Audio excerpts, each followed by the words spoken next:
Start tayo mga asubak. Napaka-cute naman ng idol natin na 'to.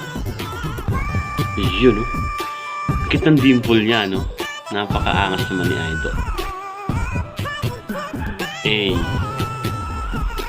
Yo. Grabe yung mga ngitian na idol. Next video natin. Yo.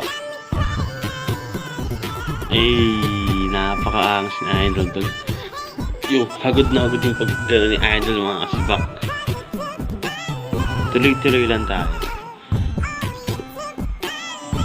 Yo. Sabi lang sa kalam.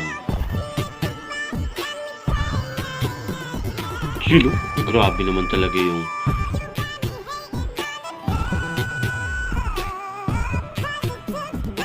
yun, napakaangas niya, no? Meron pa siyang pa-heart-heart dun mga asubak.